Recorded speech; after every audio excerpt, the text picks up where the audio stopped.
कक्षा 11 में टॉर्च बेचने वाले हरिशंकर परसाई जी का लिखा हुआ बड़ा ही शानदार हास्य व्यंग का पाठ है। हास्य व्यंग का पाठ है, ये आपको याद रखना है क्योंकि 1 नंबर में कई बार ये बात पूछ ली जाती है। टॉर्च बेचने वाले पाठ में परसाई जी ने उन लोगों पर कटाक्ष किया है, उन लोगों पर वार किया है जो आसानी से पैसा कमा लेना चाहते हैं बिना मेहनत करे और जनता को बेवकूफ़ बनाते हैं। आजकल ऐसे लोगों की संख्या बहुत आसानी से बढ़ रही है जिन्हें हम तरह तरह के बाबाओं के रूप में जानते हैं। ऐसे बाबा जो लोगों को लूटने के लिए लगे हुए हैं, उनको झूठे झूठे डर दिखाते हैं और उन डरों की बदौलत उनसे पैसा कमाते हैं। ऐसी ही कहानी, ऐसा ही ये हास्य व्यंग है 2 मित्रों का, 2 दोस्तों का। तो उसके जो भी प्रश्न उत्तर हैं उनको एक बार समझ लेते हैं कि क्या प्रश्न उत्तर हैं इस पाठ के। पहला, लेखक ने टॉर्च बेचने वाली कंपनी का नाम सूरज छाप ही क्यों रखा? तो आपको याद होगा कि पहला जो मित्र था, जब ये दोनों मित्र पैसा कमाने की खोज में अलग अलग दिशाओं में निकले, तो पहले मित्र ने टॉर्च बेचने का काम किया और उसने अपनी टॉर्च का नाम रखा था सूरज छाप। तो आखिर ऐसा क्यों रखा, ये प्रश्न है। तो देखिए, सूरज जो है वो प्रकाश का प्रतीक है, हम सभी जानते हैं, प्रकाश उससे मिलता है। और पहला मित्र क्या बेचता था? टॉर्च। तो लोगों के भीतर वो पहले अंधेरे का डर पैदा करता था और उसके बाद अपनी टॉर्च को उस अंधेरे से बचने का तरीका बताता था। तो पहले वो लोगों को डराता था कि आज दुनिया में अंधेरा बहुत है, हाथ को हाथ नहीं दिखाई देता, और यदि आप अंधेरे में बाहर निकलो, सांप पर पैर पड़ जाएगा तो फिर आपकी मृत्यु भी हो सकती है। इस तरीके से पहले वो लोगों को डराता था और तब अपनी टॉर्च का फायदा गिनाता था। तो पहले आपको जब भी कोई अपना सामान बेचना होता है तो पहले आप जनता में उसकी ज़रूरत बताते कि ये सामान आपके लिए क्यों ज़रूरी है। तो टॉर्च के लिए वो अंधेरे का डर बताता था और ऐसे में उसने अपनी टॉर्च का नाम रखा था सूरज छाप, क्योंकि इससे क्या होता था, तेज प्रकाश वाली टॉर्च का आभास होता है कि इससे बहुत ज़्यादा लाइट निकलेगी। और यही वजह है कि उसने अपनी कंपनी का नाम सूरज छाप रखा था, क्योंकि नाम बहुत अट्रैक्टिव होना चाहिए, नाम ऐसा होना चाहिए जिससे उसके प्रोडक्ट की क्वालिटी, उसके प्रोडक्ट की खासियत निकल के आए। और ऐसे में इस पहले मित्र ने, जो कि मेहनत करके ही कमा रहा है, ये अपने दूसरे मित्र की तरह नहीं है, और इसने इसलिए अपनी टॉर्च का नाम सूरज छाप रखा है। दूसरे प्रश्न की तरफ चलते हैं। 5 साल बाद दोनों दोस्तों की मुलाकात किन परिस्थितियों में हुई? आपको याद होगा, दोनों दोस्तों ने कहा था कि 5 साल बाद मिलेंगे, तू 5 साल में तू भी कमाने निकल, मैं भी कमाने निकलता हूं। तो किन परिस्थितियों में हुई वो देख लेते हैं। दोनों दोस्त पैसा कमाने के लिए अलग अलग दिशाओं में निकले थे और 5 साल बाद उनका वापस मिलने का वायदा था। पहला दोस्त, जैसा कि हमने पहले प्रश्न में पढ़ा, टॉर्च बेचता था और 5 साल बाद जब वो अपने दूसरे दोस्त को ढूंढने निकला तो उसने एक दिन बड़े मंच पर एक बाबा जैसे व्यक्ति को देखा जो लोगों को रहस्यमयी ढंग से अंधेरे का डर दिखाकर प्रवचन दे रहा था। प्रवचन मतलब उपदेश दे रहा था। वास्तव में ये उसका वही मित्र था जो कि अब एक उपदेशक बन गया था, और ये जो इसका मित्र था ये भी अंधेरे का डर दिखा रहा था, लेकिन ये अंधेरे का डर दिखा करके टॉर्च नहीं बेच रहा था, बल्कि उपदेश बेच रहा था, प्रवचन बेच रहा था। मतलब बिना कुछ दिए, कोई भी चीज बेचे बिना ही ये पैसा कमा रहा था और इससे कहीं ज्यादा कमा रहा था। तो जब इसने उस बाबा रूपी दोस्त को देखा तो इसे बड़ा आश्चर्य भी हुआ। तो ये इन परिस्थितियों में इन दोनों मित्रों की मुलाकात हुई थी। आइए तीसरे प्रश्न की तरफ चलते हैं। पहला दोस्त मंच पर किस रूप में था और वह किस अंधेरे को दूर करने के लिए टॉर्च बेच रहा था? अब देखते हैं कि पहला दोस्त जो था, जो कि बाबा के रूप में इसको मिला, वो आखिर किस रूप में था और किस अंधेरे को दूर करने की वो बात कर रहा था और कौन सी टॉर्च बेच रहा था, आखिर वो कौन सी टॉर्च बेच रहा था। तो उसका उत्तर देखते हैं। देखिए, पहला दोस्त हम पहले ही जान चुके हैं, मंच पर एक उपदेशक के रूप में था, एक प्रवचन देने वाले बाबा और साधु संत बने हुए रूप में था, और वह लोगों को आत्मा के भीतर के अंधेरे को दूर करने के लिए कह रहा था। वो प्रकाश और अंधेरे वाले अंधेरे की बात नहीं कर रहा था, वो आत्मा के अंदर के अंधेरे को दूर करने की बात कर रहा था। तो एक तरह से तो देखा जाए वो भी टॉर्च बेच रहा था, लेकिन उसकी टॉर्च जो थी वो भीतर के अंधेरे के डर को दूर करने वाली थी, बाहर के अंधेरे को नहीं। उसके अनुसार जो अंतरात्मा है, यानी व्यक्ति के अंदर की जो आत्मा है जिससे वो अपने मन की बात सुनता है, वो भय और पीड़ा से त्रस्त है। भय मतलब डर और पीड़ा मतलब दुख दर्द से वो त्रस्त है, यानी परेशान है। तो उसका ये कहना था लोगों को कि तुम्हारी जो अंतरात्मा है उसमें डर बैठा हुआ है, उसमें तरह तरह के दुख बैठे हुए हैं, और ये जो सारा संसार है ये कैसे अंधेरे से भरा हुआ है? अज्ञान रूपी अंधेरे से। वो प्रकाश वाला अंधेरा नहीं, अज्ञान रूपी अंधेरे से भरा हुआ है, यानी कि जो मूर्खता फैली हुई है संसार में, उससे ये सारा संसार भरा हुआ है। और इससे अगर दूर करना है तो आपको मेरे उपदेश सुनने चाहिए, आपको मेरे प्रवचन सुनने चाहिए। और इस तरह वो लोगों को डराकर वो ज्यादा पैसा कमा रहा था, क्योंकि इसका डर, दूसरे तरह का डर ये पैदा कर रहा था लोगों के अंदर। ये दूसरी ही तरह की टॉर्च बेच रहा था। वो टॉर्च जो उपदेश के रूप में थी और कुछ नहीं था, और वो टॉर्च जो आत्मा का अंदर का प्रकाश, वो अंधेरा जो है वो दूर कर रही थी। तो ये आपको समझ में आ गया होगा कि ये मित्र पहले मित्र से, दोनों मित्रों में कितना अंतर है। एक सामान्य टॉर्च बेच रहा है, एक उपदेशों की टॉर्च बेच रहा है। आइए अगले प्रश्न की तरफ देखते हैं। भव्य पुरुष ने कहा जहां अंधकार है वहीं प्रकाश है, इसका क्या तात्पर्य है, इसका क्या मतलब है? तो जब वो उपदेशक के रूप में बैठा हुआ था तो वो ये बात कहता है, तो इसका उत्तर समझ लेते हैं। भव्य पुरुष असल में एक उपदेशक बनकर लोगों को आत्मा के अंधेरे का डर दिखाता है। आत्मा के अंदर अंधेरा है, अंतरात्मा में भय है, अंतरात्मा में पीड़ा है, और उसके बाद ये एक जगह कहता है जहां अंधकार है वहीं प्रकाश है। इसका अर्थ ये है कि जहां कहीं भी अज्ञान है, जहां कहीं भी मूर्खता है, बेवकूफ़ी है, वहीं आसपास कोई उसके जैसा व्यक्ति ज्ञान का प्रकाश लेकर खड़ा है। कुल मिलाकर के वो ये कहना चाह रहा था कि यदि दुनिया में अज्ञान है तो मैं वो व्यक्ति हूं जो इस दुनिया को ज्ञान देगा या इस दुनिया के अज्ञान को दूर कर सकता है। इसलिए आप लोगों को मेरे पास आना चाहिए। असल में परसाई जी यहां एक व्यंग्य कर रहे हैं कि मनुष्य अपने अज्ञान और भय की वजह से ही इस तरह के बाबाओं के चंगुल में आ जाता है। असल में इंसान बहुत डरपोक होता है, और इंसान इतना डरपोक होता है कि उसके साथ जब भी कुछ गलत होने लगता है तो उसको लगता है कि कुछ ऊपरी बातें हैं, कुछ और ही बात है जिसकी वजह से ये सब कुछ गलत हो रहा है, और वो बजाय मेहनत के इस तरह के बाबाओं के पास जाकर के उसका समाधान ढूंढने की कोशिश करता है, और यहीं से सारी गड़बड़ शुरू हो जाती है। और ये बाबा लोग उस व्यक्ति के और इस समाज के ऐसे ही लोगों के डर का फायदा उठाते हैं और उनसे ज़्यादा से ज़्यादा पैसा कमाते हैं। तो असल में जब वो ये कह रहा है कि जहाँ अंधकार है वहीं प्रकाश है, तो वो एक तरीके से लोगों को और डरा रहा है, लेकिन साथ ही साथ ये रास्ता भी बता रहा है कि मेरे पास आ जाओ, मैं तुम्हारा भला करूँगा, और मेरे पास आओगे तो तुम्हारा भला तो होगा लेकिन सबसे ज़्यादा मेरा भला होगा। ये वो कहता नहीं है, लेकिन मन में उसके यही बात है। अगले प्रश्न की तरफ देखते हैं। भीतर के अंधेरे की टॉर्च बेचने और सूरज छाप टॉर्च बेचने के धंधे में क्या अंतर है, पाठ के आधार पर ये बताना है। तो ये देखिए, ये बहुत इंपॉर्टेंट प्रश्न है। भीतर के अंधेरे का जो एक वो टॉर्च बेच रहा है जो उपदेशक है, और एक दूसरा मित्र है जो सूरज छाप टॉर्च बेचता है, उन दोनों के धंधे में अंतर क्या है ये आपको बताना है। देखिए, समानताएं तो ये बहुत हैं, जैसे कि दोनों ही अंधेरे का डर दिखाते हैं, दोनों ही अंधेरे की बात करते हैं, लेकिन एक बाहर के अंधेरे की, एक अंदर के अंधेरे की। और उसके बाद जब वो अंधेरे का डर दिखा देते हैं तो उसके बाद अपना प्रोडक्ट बेचते हैं।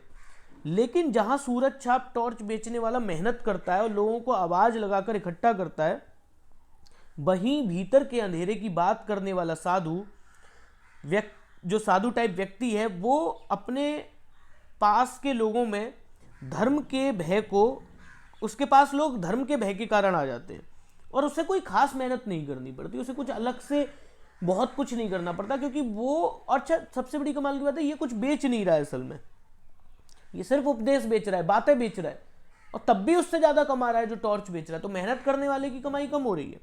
साथ ही यह भव्य साधुनुमा व्यक्ति बड़ी रहस्यमयी गोलमोल बातें करता है, ढंग से। गोलमोल मतलब बड़ा ऐसा जिससे लगे कि आदमी, यार ये आदमी बहुत ज्ञानी है, क्योंकि गोलमोल बातें करने वाला आदमी हमेशा अपने आप को थोड़ा अलग करके दिखाता है, जिसकी वजह से सूरज छाप टॉर्च वाले मित्र से कहीं ज्यादा पैसा और इज्जत कमाता है।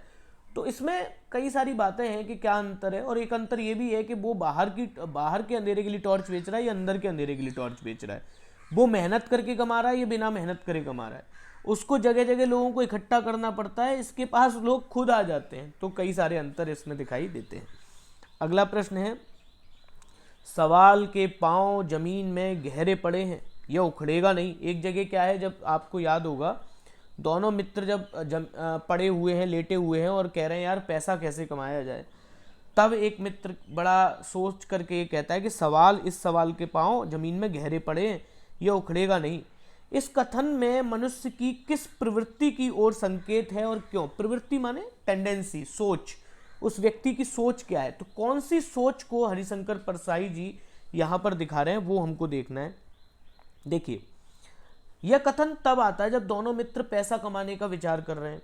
इस कथन से दिखाया गया है कि मनुष्य पैसा तो कमाना चाहता है, लेकिन उसके लिए मेहनत करने से बचना चाहता है। तो क्या कह देते हैं, और यही कारण है कि एक मित्र इस सवाल को बहुत गहरा बता देता है और टाल जाता है। वो कहता है भाई बहुत गहरा गड़ा हुआ है ये सवाल, तो इसके पाँव ये उखाड़े से नहीं उखड़ेगा। तो ऐसा करते हैं, इस सवाल को नकार देते हैं। और यहाँ एक तरीके से परसाई जी ये दिखा रहे हैं कि मनुष्य लालची है, मनुष्य पैसा कमाना चाहता है, पर आलसी भी है। वो ये चाहता है कि आसानी से पैसा आ जाए, मैं इससे मतलब मुझे मेहनत ना करनी पड़े। तो ये एक व्यंग है परसाई जी का। आगे देखते हैं, प्रश्न है, व्यंग विधा में भाषा सबसे धारदार है। परसाई जी की रचना को आधार बनाकर इस कथन के पक्ष में अपने विचार प्रकट कीजिए। देखिए, व्यंग जो होता है वो होता है कि आप जब थोड़ा घुमा करके बात को ऐसे कहें कि सामने जिस व्यक्ति पर व्यंग हो रहा है या जिस बात पर व्यंग हो रहा है वो उसको अंदर तक चीर डाले, लेकिन वो उसका जवाब ना दे सके, क्योंकि आपने सीधे सीधे कुछ कहा ही नहीं। हालांकि वो समझ जाए कि ये बात मुझसे ही कही जा रही है, ये व्यंग होता है। तो सीधी सी बात है, इसमें भाषा तो बहुत बड़ी चीज़ हो गई, क्योंकि भाषा के घुमावदार प्रयोग के बिना व्यंग करना ही मुश्किल है। तो जरा इसको समझ लेते हैं। व्यंग वह विधा है जिसमें समाज की बुराई या किसी कमी को इस तरह से कहा जाता है कि सुनने वाले के ऊपर वह तीखी चोट करती है, लेकिन सच होने के कारण बुरी नहीं लगती। तीखी चोट तो करती है, लेकिन सच है, वो जानता है कि ये बात जो कह रहा है ये सच कह रहा है। परसाई जी के पाठ में आपको कई जगह ऐसे उदाहरण मिलते हैं, जैसे वो कहते हैं, एक जगह एक लाइन आती है, जिसकी आत्मा में प्रकाश फैल जाता है वह इसी तरह हरामखोरी पर उतर आता है। ये नकली सन्यासियों पर एक व्यंग किया है परसाई जी ने, कि जिसकी आत्मा में प्रकाश, जो ऐसी बातें करने लगते हैं कि भाई आत्मा में प्रकाश जाग गया है, वो असल में मेहनत से बचना चाहते हैं, हरामखोरी पर उतर आते हैं। तो कितनी सही बात घुमा करके कह दी। फिर वो यही वाला जो अभी पीछे पढ़ा हमने कि सवाल के पांव जमीन में गहरे पड़े हैं, यह उखड़ेगा नहीं। ये क्या है कि समस्या को टाल दो, उसको फेस मत करो, ये भी उस पर व्यंग है। और एक और लाइन हम देखते हैं कि मेरी कंपनी नई नहीं है, सनातन है। सनातन मतलब हमेशा से चली आ रही। ये वो दोस्त कहता है जो उपदेशक बन गया है, वो कहता है कि मेरी कंपनी कोई नई नहीं है, ये तो हमेशा से चली आ रही है। ये धर्म का जो बाजारीकरण हो गया है, जो मार्केटिंग हो गई है धर्म की, धर्म को जो बाजार में बेचा जा रहा है, ये उस पर व्यंग है। तो इस तरीके से हमको कई ऐसे उदाहरण इसमें मिलते हैं, और ये पूरा पाठ ऐसे शब्द, ऐसे वाक्यों से भरा पड़ा है। अगले प्रश्न की तरफ चलते हैं। क्या पैसा कमाने के लिए मनुष्य कुछ भी कर सकता है? तो इसका उत्तर देखते हैं। देखिए, वर्तमान समय में पैसा कमाने की एक अंधी दौड़ चल रही है, ये तो हम सब जानते ही हैं, जिसमें मनुष्य किसी भी तरह से पैसा कमा लेना चाहता है। वो चाहता है कि बस कैसे भी साम दाम दंड भेद से पैसा आ जाए। उसके लिए वह झूठ, बेईमानी और सारे गलत रास्तों का प्रयोग करता है। लेकिन असल में ऐसा नहीं होना चाहिए, और मनुष्य को बिना किसी को धोखा दिए ईमानदारी और आदर्श के साथ ही पैसा कमाना चाहिए। तो जो हो रहा है वो गलत हो रहा है, और यदि मनुष्य ऐसा करता है तो अंततः वो अपने आत्मा के साथ गलत कर रहा है। वो नैतिक पक्ष उसका जो है वो बहुत कमजोर होता जा रहा है। अगला प्रश्न देखते हैं। लेखक ने सूरज छाप टॉर्च की पेटी को नदी में क्यों फेंक दिया? क्या आप भी ऐसा करते? ये प्रश्न बड़ा अच्छा है कि अंत में जब उसके मित्र ने कहा कि तू भी मेरे साथ आजा, तुझे भी मैं उपदेशक बनने का तरीका बता दूंगा, और ये जो तेरी टॉर्च बेचने का धंधा है सूरज छाप, इसको फेंक दे। तो उसने क्या किया, जरा देखते हैं उत्तर। जब उसकी 5 साल बाद अपने मित्र से मुलाकात हुई, जो कि लोगों को बेवकूफ़ बनाकर झूठा सन्यासी बनकर अच्छा पैसा कमा रहा है, तो उसे जाहिर सी बात है अपना टॉर्च बेचने वाला जो धंधा था वो अच्छा नहीं लगा। उसको लगा कि यार मैं तो कुछ नहीं कमाता इसके आगे, और ये जरा सा झूठ बोल करके, लोगों को डरा करके और सिर्फ बातें बेच करके, उपदेश बेच करके ही पैसा कमा रहा है। और उसने भी उसकी तरह ही आत्मा का टॉर्च बेचने के लिए अपना सूरज छाप टॉर्च फेंक दिया नदी में। हालांकि जो दूसरा प्रश्न है इसका कि क्या आप ऐसा करेंगे, तो सच बात यह है कि ऐसा करना ठीक है ही नहीं कहीं से भी, क्योंकि हम सब जानते हैं कि नकली सन्यासी बनकर लोगों को ठगना एक गलत काम है। और ये गलत काम इस वजह से नहीं कि कानून के हिसाब से गलत है, बल्कि ये देखा जाए तो हमारे आत्मा के लिए गलत है, क्योंकि जब भी हम कोई गलत काम करते हैं तो अंदर ही अंदर हमको पता होता है कि हम गलत कर रहे हैं, तो वो गलत काम हमको और ज़्यादा परेशान करता चला जाता है। तो मेहनत से चाहे आप कम पैसा कमाएं, अगर आप चोरी से ज़्यादा पैसा भी कमा रहे हैं तो वो उससे कहीं ज़्यादा बेहतर है मेहनत से कम पैसा कमाना। तो मेहनत से टॉर्च बेचना एक बेहतर काम है। अगला प्रश्न देखते हैं, दोनों टॉर्च बेचने वाले किस प्रकार की स्किल का प्रयोग करते हैं, क्या इस स्किल इंडिया प्रोग्राम से कोई संबंध है? देखिए, स्किल माने होता है कौशल, कौशल मतलब बेचने का कुछ अलग तरीका। तो देखिए, दोनों ही टॉर्च बेचने वाले क्या करते थे, अंधेरे का डर दिखाते थे। एक बाहर के अंधेरे की बात करता है, दूसरा भीतर की अंतरात्मा यानी आत्मा के अंधेरे की बात करता है, और दोनों ही ऐसा काम भरी दोपहरी में करते हैं। और देखिए कमाल की बात है, भरी दोपहरी में अंधेरे का डर दिखा करके लोगों को भयभीत कर लेते। तो एक बात तो साबित होती है कि दोनों को बोलने का काम बड़ा अच्छा आता है। एक अपनी टॉर्च बेच रहा है, दूसरा अपने उपदेश की टॉर्च बेच रहा है। तो इस तरह से दोनों एक ही तरह के स्किल का प्रयोग कर रहे हैं। वो स्किल है डर दिखा करके लोगों को अपना प्रोडक्ट बेच देना। सवाल है कि क्या स्किल इंडिया प्रोग्राम से इसका संबंध है? दूसरा सवाल जो इसमें है, देखिए स्किल इंडिया प्रोग्राम जो है वो भारत सरकार का नए स्किल्स को आगे बढ़ाने वाला प्रोग्राम है, जिसमें नए नए कौशल, नए नए तरीके से लोगों को जीविका यानी कि काम, रोजगार दिलाने का काम किया जाता है। लेकिन इन दोनों का जो स्किल है उसका इस प्रोग्राम से कोई भी संबंध हमें नहीं दिखाई देता, वो सीधी सी बात है। अब है कि कुछ पंक्तियां दी हुई हैं, कभी कभी व्याख्या में भी आ जाती हैं, तो इनका हमें आशय यानी अर्थ बताना है। जैसे कि आजकल सब जगह अंधेरा छाया रहता है, रातें बेहद काली होती हैं, अपना ही हाथ नहीं सूझता। और ये जो है पहला मित्र जब टॉर्च बेचता था तो वो जब अंधेरे का डर पैदा करता था तो लोगों को वो यही कहता था कि आजकल सब जगह अंधेरा छाया रहता है, यानी हर तरफ अंधेरा ही अंधेरा है, और रातें तो इतनी ज़्यादा काली हो गई हैं कि अपना ही हाथ नहीं पता चलता कि कहाँ गया, तो आपको मेरी टॉर्च लेनी चाहिए। तो ये इसका अर्थ है। दूसरा है, प्रकाश बाहर नहीं, इसे अंतर में खोजें, अंतर में बुझी उस ज्योति को जगाओ। ये एक और पार्ट से एक और लाइन है, प्रकाश बाहर नहीं है, उसे अंतर में खोजो। ये दूसरा मित्र कह रहा है जो उपदेशक है, क्योंकि ये तो अंदर का अंधेरे की बात करता है। तो ये कहता है कि देखो प्रकाश बाहर नहीं है, जिस प्रकाश को आप बाहर ढूंढ रहे हैं, जिस लाइट को आप बाहर ढूंढ रहे हैं, वो वास्तव में बाहर नहीं है। यानी कहने का मतलब है जिस ज्ञान को तुम बाहर ढूंढ रहे हो वो बाहर नहीं है, बल्कि आपकी आत्मा में, आपके अंदर है, क्योंकि ईश्वर आपके अंदर विद्यमान है। इसलिए पहले जो आपके अंदर जो ज्योति यानी कि जो प्रकाश है जो बुझ गया है उसको जगाओ, तब अपने आप ही चारों तरफ प्रकाश हो जाएगा। तो जैसा कि हम जानते हैं कि दूसरा बहुत घुमा फिरा के बात करता था, वैसे ही ये भी उतना ही घुमा फिरा करके बात की गई है और ज्ञान रूपी प्रकाश को करने की वो बात कहता है। और अंत में एक तीसरी पंक्ति है कि धंधा वही करूँगा, सिर्फ कंपनी बदल रहा हूँ।